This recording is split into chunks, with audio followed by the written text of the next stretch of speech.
യുവാക്കളോട് പറയണം, ജീവിതത്തിന്റെ വിജയം എന്ന് പറഞ്ഞാൽ പൈസ ഉണ്ടാക്കലല്ല, അതല്ലെങ്കിൽ കുടുംബത്തിന്റെ മുൻപിൽ ഞെളിയാൻ വേണ്ടിയിട്ട് ആരെയും പറ്റിച്ച് മുതലുണ്ടാക്കലുമല്ല. ഇന്ന് അങ്ങനെയാ ചിലർക്ക് പണം ഉണ്ടായാൽ ഓൻ വിജയിയായി കഴിഞ്ഞു, പദവി ഉണ്ടായാൽ ഓൻ ജയിച്ചോന. നാട്ടിൽ അത്യാവശ്യം പേരുകെട്ടൊരു പദവി ഉണ്ടെങ്കിൽ, തരക്കേടില്ലാത്തൊരു രാഷ്ട്രീയ പാർട്ടിന്റെ പേരുകെട്ട ഒരു സ്ഥാനത്തിരിക്കുന്നുണ്ടെങ്കിൽ ഓൻ വിജയിച്ചോന.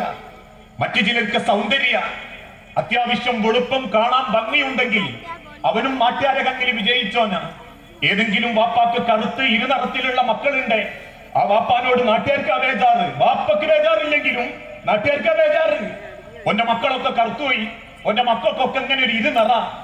ഇതാ ഇന്നത്തെ കാലഘട്ടം. ഇതാണോ വിജയം? പണം ഉണ്ടാവലാണോ വിജയം? അങ്ങനെ ആയിരുന്നെങ്കിൽ എത്ര പേര് മനസമാധാനത്തിൽ ജീവിക്കണം? 6000 സ്ക്വയർ ഫീറ്റിന്റെ വീട്ടിൽ നടുമുറ്റങ്ങളിൽ പോലും മൊസൈക്കിന്റെ തറ വിരിച്ച് റിമോട്ട് കൺട്രോൾ വീടുണ്ടാക്കി അതിന്റെ ഉള്ളിൽ ജീവിക്കുന്ന എത്ര പേർക്ക് സ്വൈര്യമുണ്ട്? AC റൂമിനുള്ളിൽ ശീതീകരിക്കപ്പെട്ട കട്ടിലിന്റെ മേലെ 6 അടി തേക്കിന്റെ കട്ടിൽ അങ്ങ് നിലമ്പൂരിൽ ചെന്ന് കൊത്തുപണികൾ ചെയ്യിപ്പിച്ച് കൊണ്ടുവന്ന് 35,000 രൂപന്റെ കുഷ്യനുള്ള കിടക്കിട്ട് കിടക്കുന്ന എത്ര കിടക്കിന്റെ മേലെ സ്വൈര്യത്തിൽ ആള് കിടക്കുന്നുണ്ട്? എത്ര കുടുംബത്തിൽ മനസമാധാനത്തോടെ ജീവിക്കുന്നുണ്ട്? അതുകൊണ്ട് തന്നെയാ പണമല്ല മനുഷ്യരെ മുഖ്യം.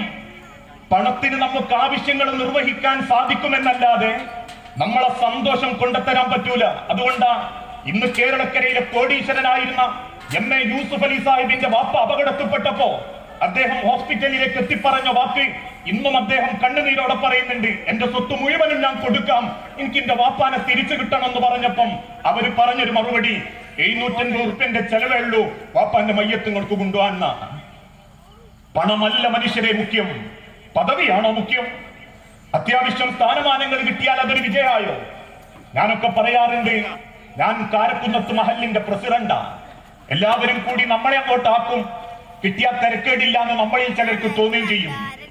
ആ ഏറ്റെടുത്ത ഭാരവാഹിത്വത്തിന്റെ ഗുണവും ദോഷവും ഈ ലോകത്തൊരാളും ചോദിക്കൂല. പക്ഷേ നാളെ നിന്റെ സ്വർഗം തടയുന്നത് നിന്റെ തലയിൽ നിന്റെ നാട്ടുകാർ എടുത്തു വെച്ച ബാധ്യതയായിരിക്കും.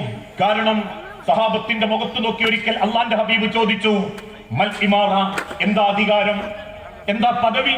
നിങ്ങളൊരു വിഭാഗത്തിന്റെ സെക്രട്ടറി അല്ലേ? നിങ്ങളൊരു പള്ളിന്റെ ഖജാൻജിയല്ലേ? നിങ്ങളൊരു നാട്ടിലെ സംഘടനാ പ്രവർത്തനത്തിന്റെ ഭാരവാഹിയല്ലേ? എന്താ മൽ ഇമാറ, എന്താണ് പദവി എന്ന് പറഞ്ഞാൽ? സഹാബത്ത് തിരിച്ചു പറഞ്ഞു, അല്ലാഹു വറസൂലുഹു ആലം, ഞങ്ങൾക്കറിയൂല റസൂലേ, അത് നിങ്ങൾക്കേ അറിയൂ.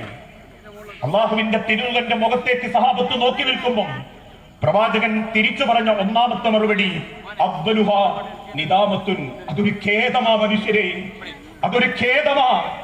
നിങ്ങളെ നാട്ടുകാരെ നിങ്ങളെ തലയിൽ വെച്ച് തന്ന ഖേദിക്കേണ്ട ഒരു മുൾക്കിരീടമാണത്.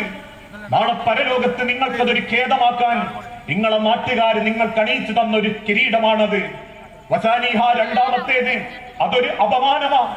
ഇക്കണ്ട മനുഷ്യരിൽ പലരും പള്ളിപ്പോയിലും നന്മണ്ടയും അവനാന്റെ ഇബാദത്തിനെ പറ്റി പറഞ്ഞു പോകുമ്പോ ഒരു ഭാരവാഹിത്വവും പദവിയും കിട്ടിയ നിങ്ങളെ അള്ളാഹു മാറ്റി നിർത്തും. നീ ഇന്ന സംഘടനന്റെ ആളല്ലായിരുന്നു, നീ ഇന്ന പള്ളിന്റെ ആളല്ലായിരുന്നു,